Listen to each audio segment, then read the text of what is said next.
Bienvenidos a Inversión y Desarrollo. El día de hoy abordaremos el tema Panorama Electoral 2015, para lo cual nos acompaña el presidente de Acción Ciudadana, licenciado Manfredo Marroquín.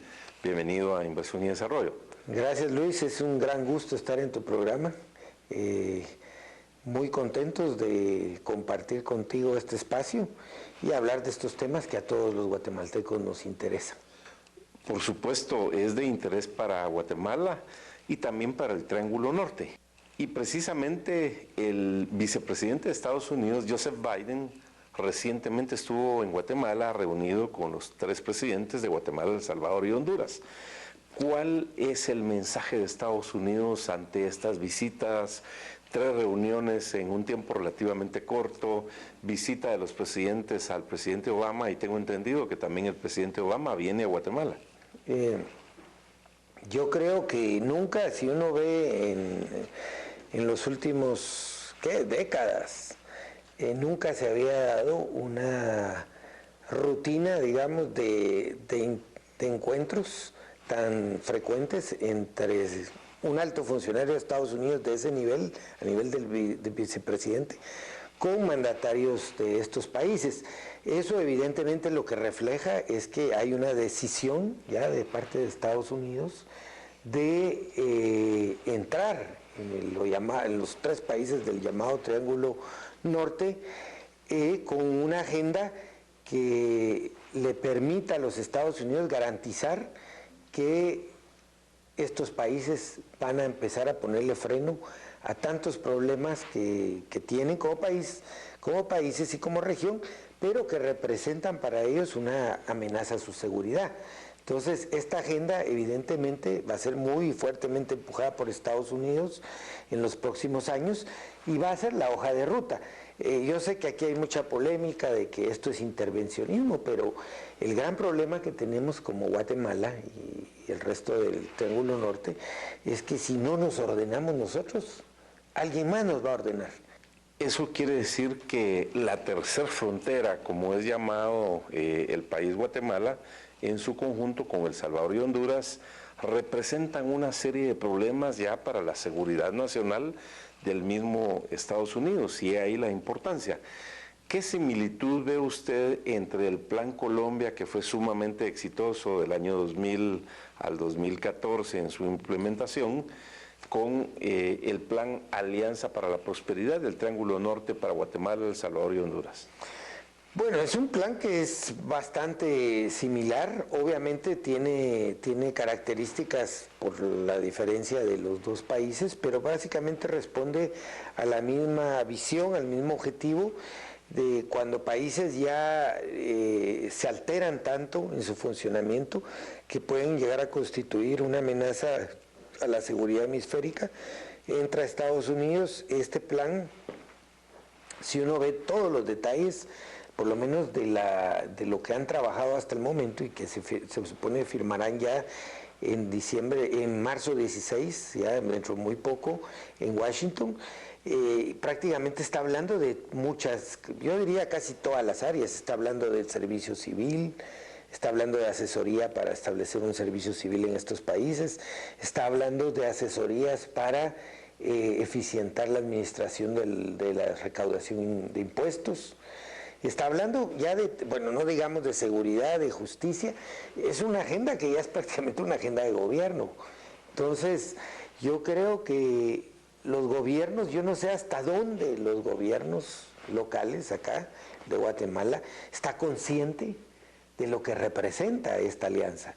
Yo creo que todavía lo siguen viendo como que es una ayuda de Estados Unidos, y no es una ayuda, ya es una agenda que se va a tener que cumplir y seguir, y de la cual también se espera que Guatemala ponga una contrapartida importante, que aquí entran a jugar una pieza también muy importante los empresarios. Yo creo que todavía no se entiende cuál es realmente la intención de Estados Unidos de entrar ya con esta agenda del plan de la Alianza para la Prosperidad. Es un tema de fondo que debe ser abordado, debe ser debatido y comprender su magnitud para que logremos reencauzar a esta región hacia la senda del desarrollo y, por supuesto, con planes de acción muy concretos para muchos temas. El vicepresidente Joe Biden habló claramente de un ente regional, es decir, una especie de CICIG regional. ¿Qué significa y qué beneficios podría traer para la región y además de renovar el mandato de la CICIG en Guatemala? Bueno, esa es de las cosas más claras de la visita que hizo el vicepresidente de Estados Unidos, es esa, el mensaje muy claro, sí, sigue. Y es casi una condición sine qua non para que el plan se dé.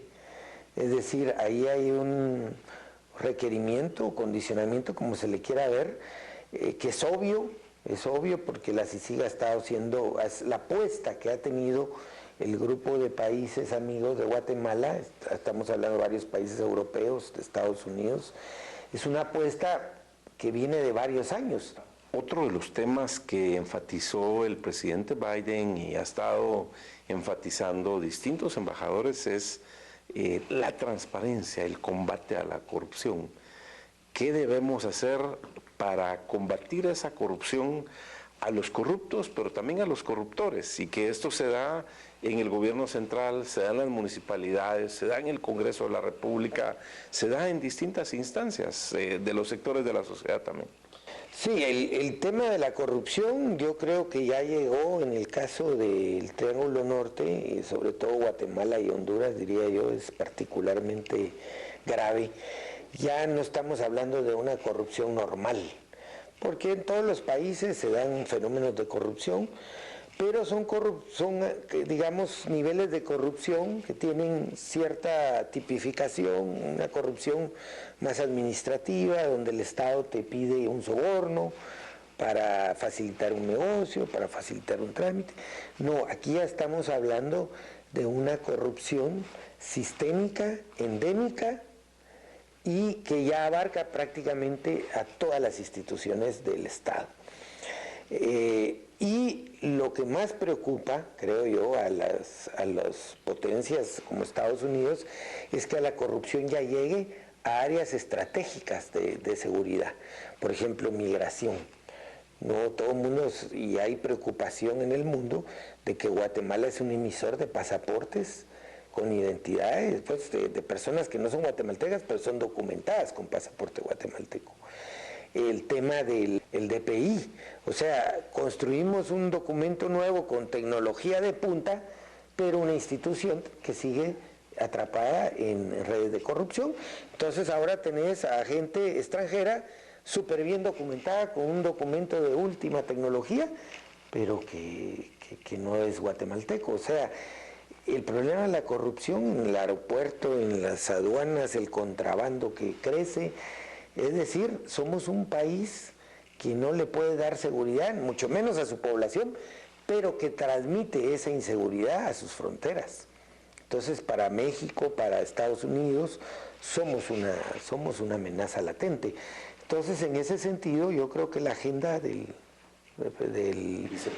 vicepresidente Biden enfatiza por eso tanto en el tema de transparencia, porque ellos saben, conocen, tienen informes, tienen información de que estamos totalmente desbordados por ese fenómeno.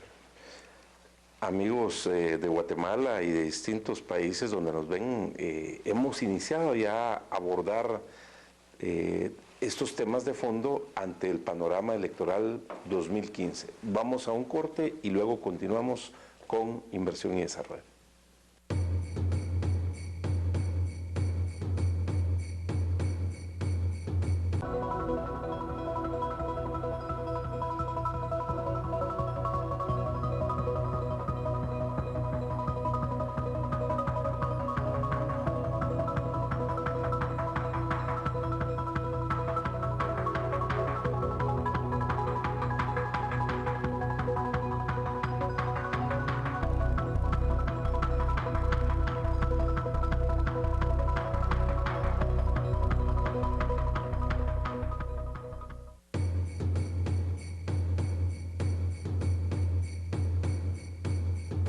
Continuamos con Inversión y Desarrollo y nuestro tema, Panorama Electoral 2015.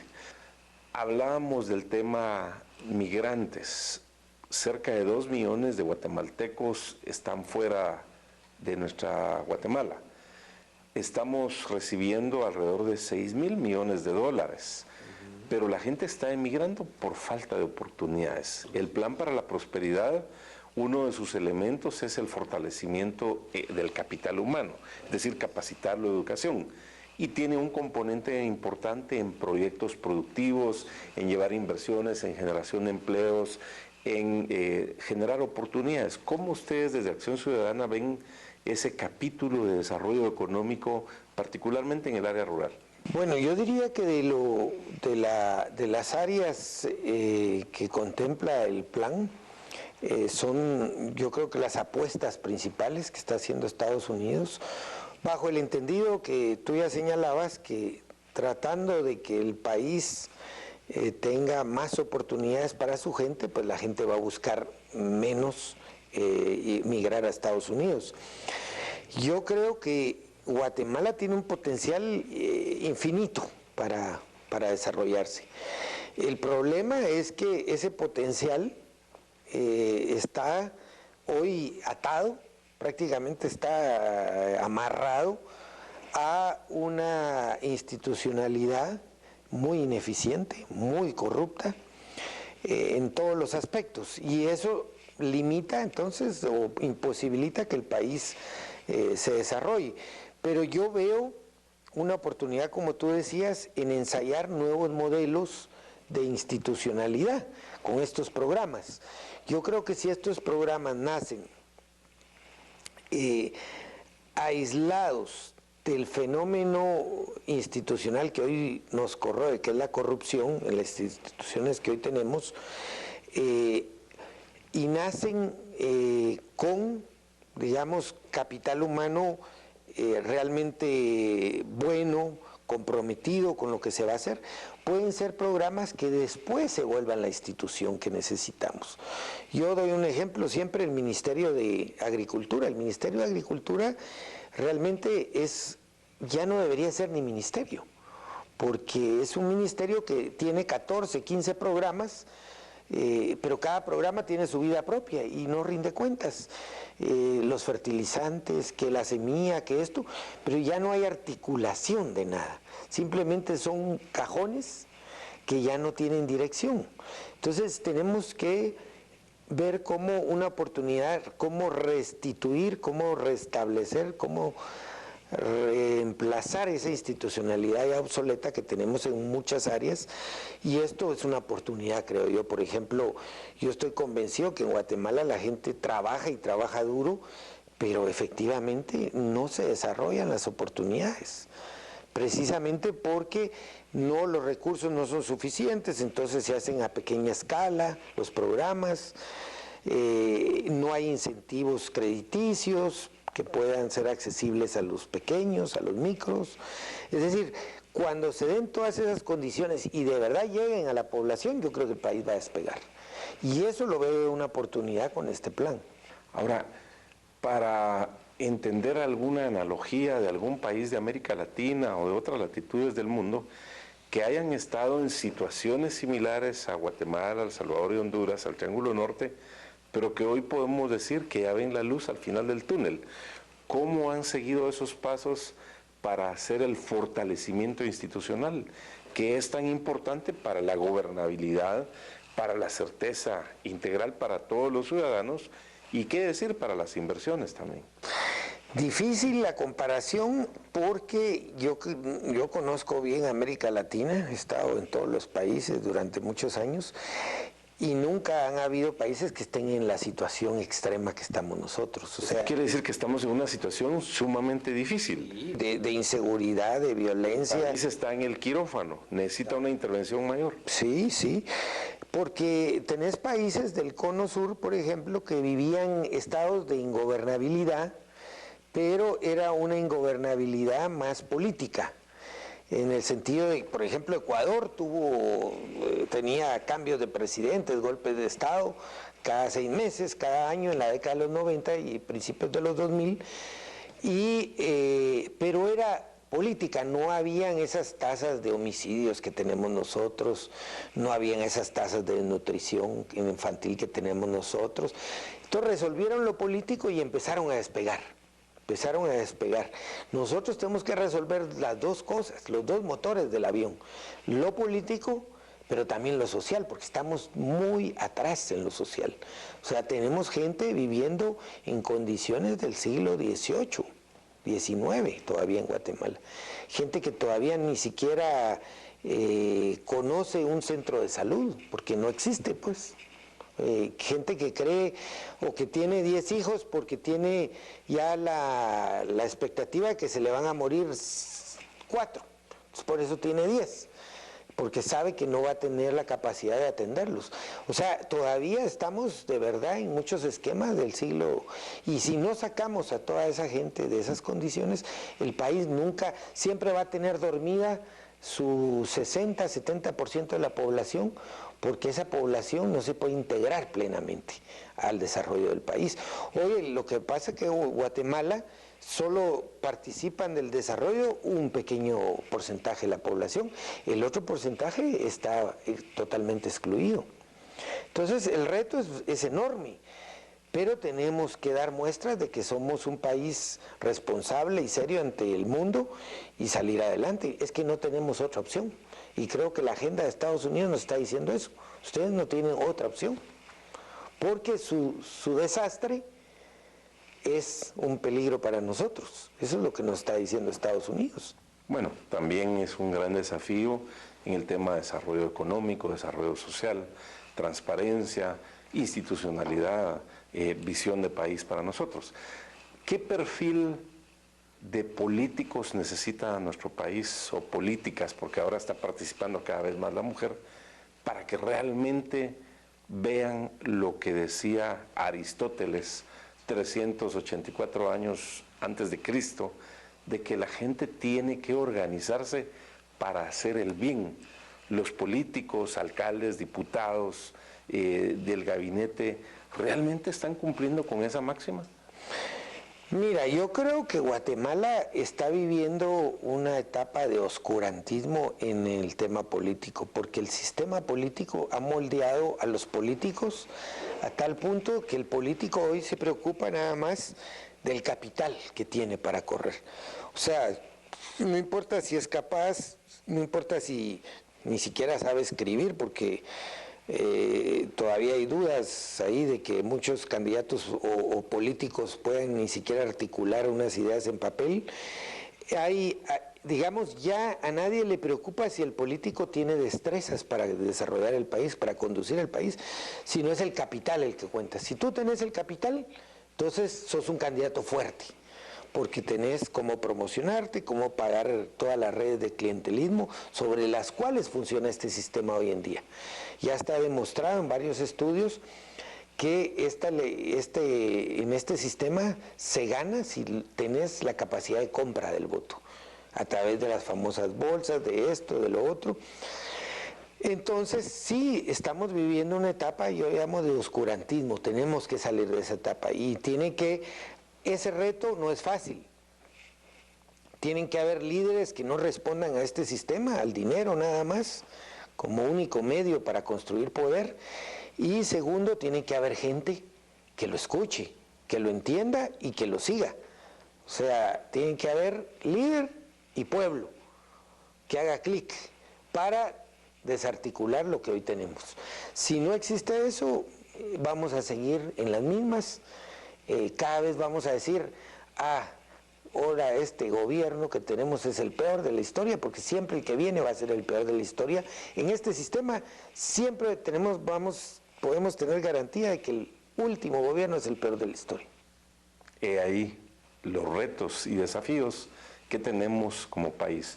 Vamos a un corte y luego continuamos con inversión y desarrollo y nuestro tema, Panorama Electoral 2015.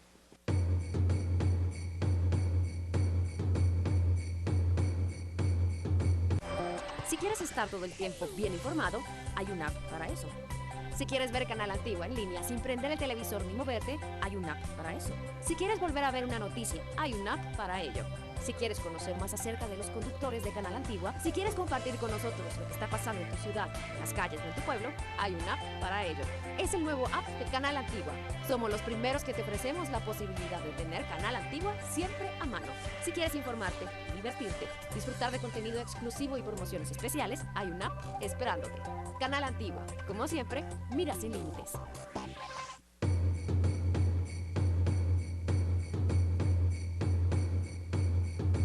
Continuamos con inversión y desarrollo y nuestro tema Panorama Electoral 2015.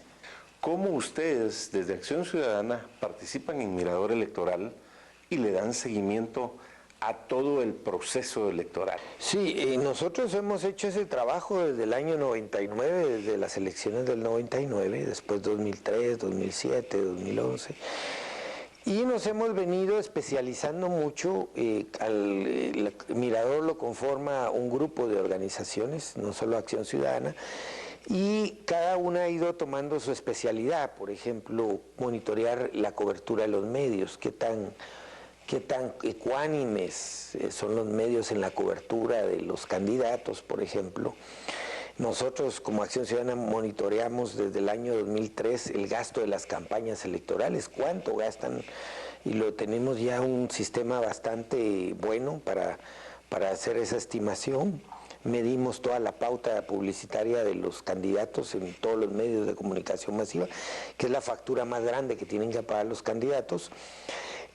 Hacemos conteo rápido, que es un conteo paralelo el día de las elecciones, para saber que el resultado que da el tribunal es el resultado certero. Por cierto que hemos sido exactos en el resultado siempre ha coincidido con el resultado oficial. Si no coincidiera es porque hay un problema. Recordemos que en el año nosotros empezamos esto después de ver la experiencia en Perú. A mí me tocó estar ahí cuando Fujimori hizo un intento de reelección y resulta que el resultado oficial del poder electoral que él controlaba era uno que le daba la victoria a él en primera vuelta, y el conteo rápido de la organización que allá en Perú se llama Transparencia daba un resultado completamente distinto, en donde él no ganaba en primera vuelta. Y ese es el poder que tienen estas herramientas, y la idea es que no perdamos lo poco que le queda a esta democracia formal en Guatemala, que es una competencia por lo menos de que se respete el voto del ciudadano. Obviamente el sistema todavía necesita reformarse, hay reformas a la ley electoral planteadas desde hace varios años que el Congreso no aprueba. Necesitamos tener mejor acceso a medios, más equitativo, no solo que los partidos que consiguen dinero y no sabemos de dónde puedan competir por las elecciones.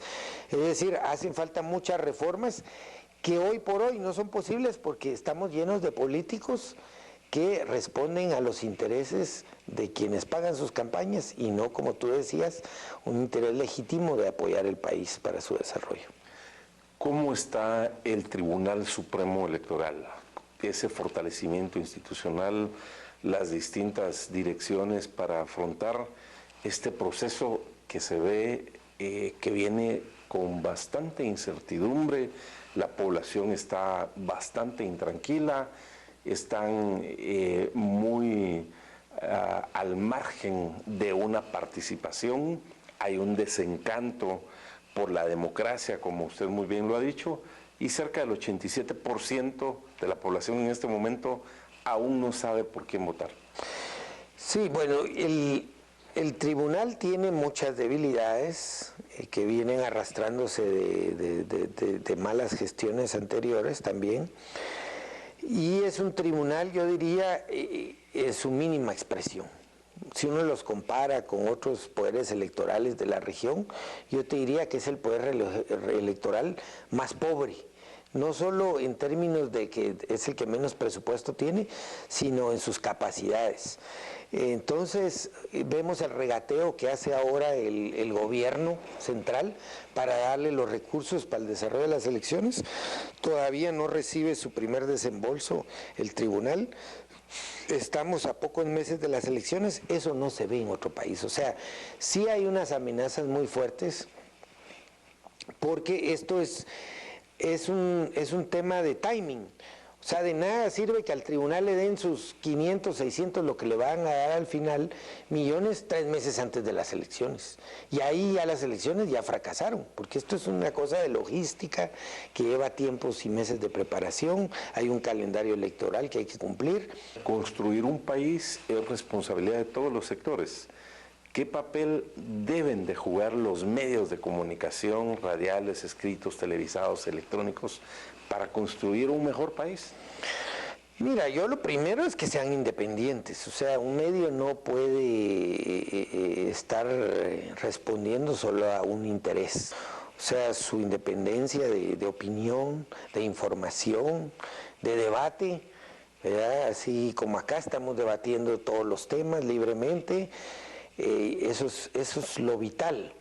Y que no tenga sesgos, que ese medio no trate simplemente de favorecer una opinión, una corriente de opinión o un sector. Yo creo que eso a un medio le quita credibilidad, no le ayuda a la democracia tener medios que solo repiten un mismo discursito o una misma línea de pensamiento. Tienen que ser plurales.